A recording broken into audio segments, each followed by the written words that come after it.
안녕하십니까. 중년 자산가들의 고민을 풀어보는 시사정보 유튜브 채널 YN타임즈입니다. 만나뵙게 해서 반갑습니다. 이번 시간은 요즘의 사회적인 문제가 되고 있죠. 이혼이라고 하는 부분들에 대한 거. 특히 우리 중년 자산가 분들의 자녀분들이 이혼이라고 하는 부분들에 대한 것에 이제 맞닥뜨리게 되게 되면 부모로서 상당히 고민이 많죠.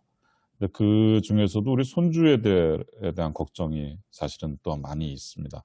그 손주들이 이혼하고 났을 적에 이 자녀들이 어떻게 과연 살아갈 수 있을까? 또 결혼 생활을 하는 동안에 이 경제적인 부분들에 대한 거를 이 자녀들이 또 해결이 안 되다 보면 자연스럽게 자녀들 부부들 간에 서로 그 이제 경제적인 문제로 인해서 여러 가지 다툼이 나오고 그러다 보면 자연스럽게 이제 이혼이라고 하는 부분들에 대한 것을 봉착하게 서돌리게 되는 거죠. 그런 부분들에 대한 것을 좀 어떻게 신탁으로다가 좀 해결할 수 있는 부분들에 대한 것이 없을까? 이혼을 한다고 하는 부분들에 대한 것이 상당히 슬픈 부분들에 대한 것이지만 방법이 없을까? 오늘은 그런 부분들에 대한 거를 가지고 한번 체크해 보도록 하겠습니다.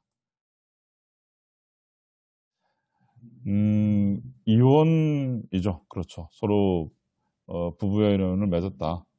그것이 서로 간의 의견이 서로 다르게 되게 되면 이제 이혼이라고 하는 부분들에 대한 과정을 밟게 되는 거죠. 그것이 좀 더 나은 삶의 방향을 찾아간다 그러면 뭐 그 나름대로 다 의미가 있겠지만 안타까운 부분들은 사실은 뭐냐 그러면 우리 이 자녀들 부분에 대한 거예요. 정말 살아가는 가족 부분들이 이렇게 날아가는 형태가 된다 그러면 이 자녀들이 갖는 이 슬픔은 사실 상당한 형태가 되는 거죠. 어른들이 경제적인 문제로 인해 가지고 만약에 이혼이라고 한다 그러면 그 손자녀들이 겪게 되는 부분들에 대한 것들도 사실은 어떻게 보면 더 크게 될 수가 있죠. 그러면 부모가 가지고 있었던 그 재산에 대한 거를 자녀들한테 좀 줄라 하더라도 또 이혼을 하게 되게 되면 그것이 재산 분할이라든지 뭐 위자료 소송이라든지 이런 거 말려서 결과적인 건 그것이 재산이 또 지켜지지 못하다 보니까 이런 자산가 분들은 사실 고민이 이래저래 좀 많게 되는 거죠. 그런 부분들에 대한 것을 가지고 신탁으로서 풀어갈 수 있는 부분들에 대한 것이 있나 한번 좀 보도록 하죠. 먼저 민법 사항에 대한 거를 좀 말씀드리고자 합니다.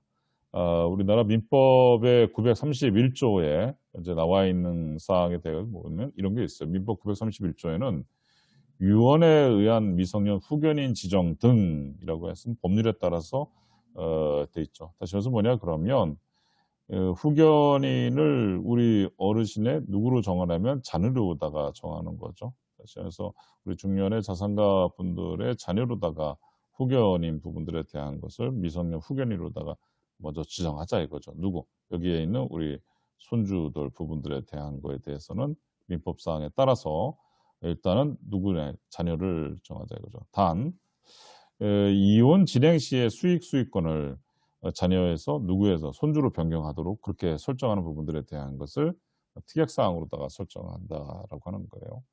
다시 말해서 이 재산을 가지고 있는데 그 재산 부분들에 대한 것을 가지고 자녀들한테 그보다도 1차적인 부분들에 대한 것은 그래 자녀가 갖도록 하자 이거죠. 그러나 나중에 진짜로 다 이혼을 하게 되게 되면 그것이 재산 분할이라든지 이혼 소송, 위자료 이런 데 휘말리지 않도록 정리를 내용을 좀 하자라고 하는 겁니다. 그것을 조금 더 정리하게 되게 되면 이렇게 되게 있죠. 수익권에 대한 설계 부분들에 대한 겁니다. 어떤 식으로 되냐 그러면 이혼 전 부분들에 대한 거예요. 이혼 전에는 어떻게 수익권에 대해서 누구한테 하냐면 자녀한테 하자 이거죠. 우리 중년의 자산가 분들이 계시다 그러면 그 자녀들한테 해서 먼저 그래 내가 이 건물을 다 주지 않는 대신에 너희가 여기 나오는 부분들에 대한 임대료를 가지고 너희들이 경제적인 부분들로 해서 싸움이 나고 그렇게 해서 이혼을 한다 이게 나온다 그러면 좋아. 그러면 현재 여기에 대해서 나오는 임대료라든지 이런 어떤 원본에 대한 것이 아니라 수익, 임대료 부분들에 대한 거 나온 거를 너희한테 주도록 해서 내가 이렇게 설정을 해주나. 그러나 만약에 이혼을 하게 되게 되면 그럼에도 불구하고 너희가 이혼을 하게 되게 되면 그 수익권을 누구한테 우리 손녀 앞에 그림에서 보셨던 그런 손녀한테 이전을 하겠다라고 하는 거죠. 오케이. 그리고 나서 또 시간이 지나갔을 적에 시간이 지나가게 되게 되면 그 빌딩이라든지 할 수 있는 원본 수익권에 대해서 수익수권을 위탁자가 사망한 부모가 이제 할아버지가 되겠죠. 사망 후에는 누구한테 적어들면 손녀에게 이전되게끔 수익권을 아예 설정을 하는 겁니다. 그렇게 해서 하게 되게 되면 신탁으로서 이혼에 대한 부분들에 대한 거를 뭐 막을 수 있다면 막을 수 있는 형태가 되는 거고 또 그것을 가지고 손자녀 부분들에 대한 것을 그 경제적인 부분에 대한 것을 어느 정도 해결해 갈 수 있지 않나. 그것을 도표로다가 그림으로다가 그리게 되게 되면 이렇게 정리가 좀 될 수가 있지 않나 싶습니다. 뭐냐 그러면 처음에는 뭐냐 그러면 재산 관리권에 대한 보호를 하는 거죠. 자녀한테 내려줬는데 그 자녀가 이혼을 했다. 그러면 아까 말씀드린 것처럼 재산이 찢어지게 되니까 재산 관리권에 대한 보호를 할 수가 있게 되고요. 또 그것이 정말 자녀들이 이혼하지 않는 부분들에 대한 거가 돼서 뭐 살아갈 수 있게 된다 그러면 뭐 원만한 부분들에 대한 재산 승계가 또 될 수 있는 거고 또 그것이 만약에 안 된다 하더라도 결과적인 건 누구한테 손녀까지 다시 내려갈 수 있고 재산의 승계가 될 수 있는 부분들에 대한 것을 만들어 놓을 수 있는 것. 이런 부분들에 대한 것을 이혼 신탁이라고 저는 말씀드리고 싶습니다.